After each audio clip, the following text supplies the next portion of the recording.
to another episode of Bridging the Gap with Jeff Kirchick and James Purvis.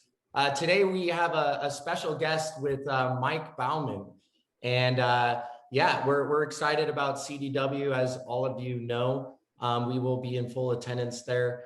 Got a couple cool events, but Mike's been very much a part of CCW over the last couple of years. And yeah, maybe Mike, if you could introduce yourself, that would be a good place to start. Absolutely, thanks. Again, my name is Mike Bowman, Director of Servicing Operations at ECSI in Pittsburgh, Pennsylvania. ECSI stands for Educational Computer Systems Incorporated, founded in 1972. And our business services the higher education industry. So we have university and college clients. At our business, we have 2 contact centers. So we are dealing with our students throughout the day, as well as our university clients. That's awesome, Mike. I personally have been going to CCW Vegas for almost the last decade. And it sounds like you're a veteran of the event as well, and the good folks over there. Tell us a little bit about how you got involved with CCW. Yeah, actually, I was fortunate enough to discover CCW just a couple of years ago. And I've been hooked ever since. First started as just a participant in going to the breakout sessions and the presentations.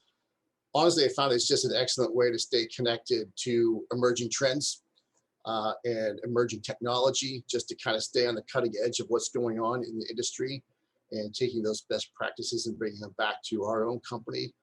I also found it's just a great way to connect with industry leaders.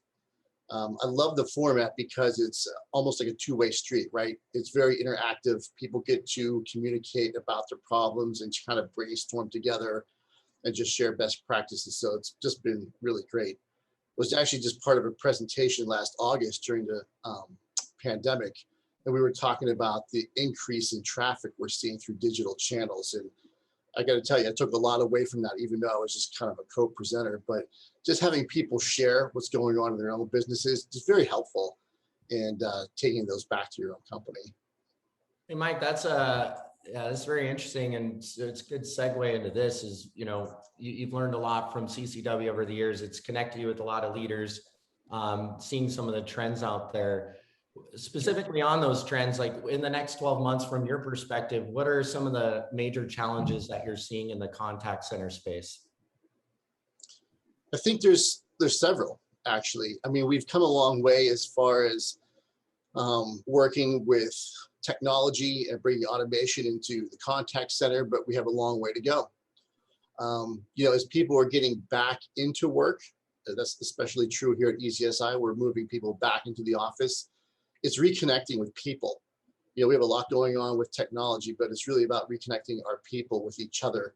I think the last year was very challenging from an employee perspective because we just weren't in the office. And if you're familiar with a contact center, think about all the things that happen in the contact center every day that helps bring people together. And I'm not talking about just the work. I mean, the parties, the celebrations, the group trainings, just going to lunch together or taking a walk together during your break.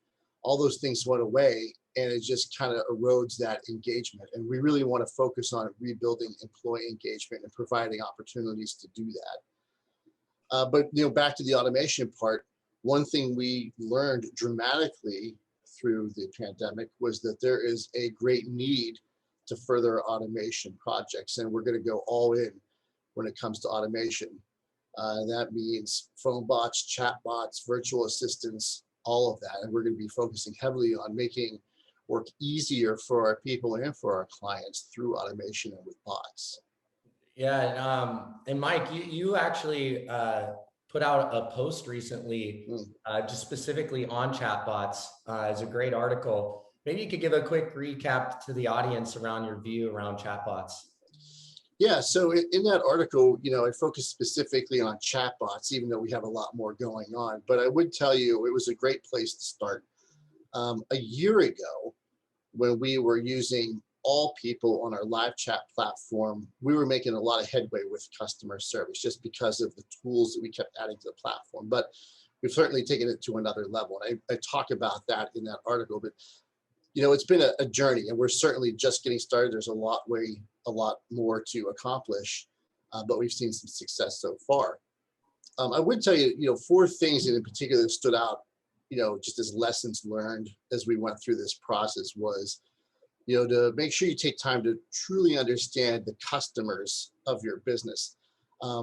Chatbots is not for everybody, and it depends on what the business is. In our particular industry, I'm going to say probably 75% of the work we do is the same thing every day. It's the same questions, it's the same routines, it's the same rules. It's very ripe for automation, right? So that made it easy for us. And our demographic is typically millennials. They have expressed literally verbally on the phone when they have to call us. They don't want to have to talk to somebody. They want to be able to automate that process. And so it's been a really good experience for them. But that's not true for everybody. So you just need to understand your business. Is this a good fit for you? Chatbots don't come out of the box ready to go, right? It's just like a brand new person. They have the wiring to learn a lot, but somebody has to teach them how to do the job. And the same is true with your chatbot. And we certainly learned that along the way.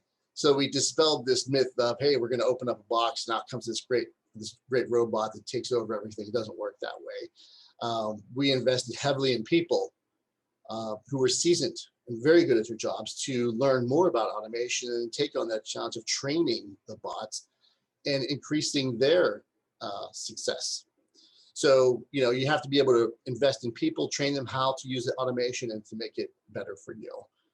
And that went to my third point was don't forget about people. So one of the pluses we've gotten out of automation is that we dispelled this myth of robots are going to get rid of people.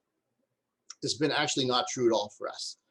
It's led to us providing new skill sets and new job opportunities for people who had that bandwidth to take on more. And so I'll give you an example.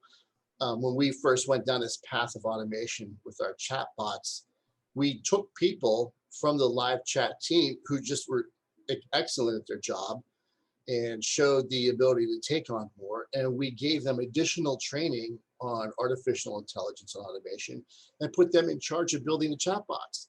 In essence, we created new technology jobs, right? Instead of eliminating jobs, we created new technology jobs in building this automation and managing the automation as we move forward. So we're really excited about that. But the point was to invest in a higher skill set for people as you go.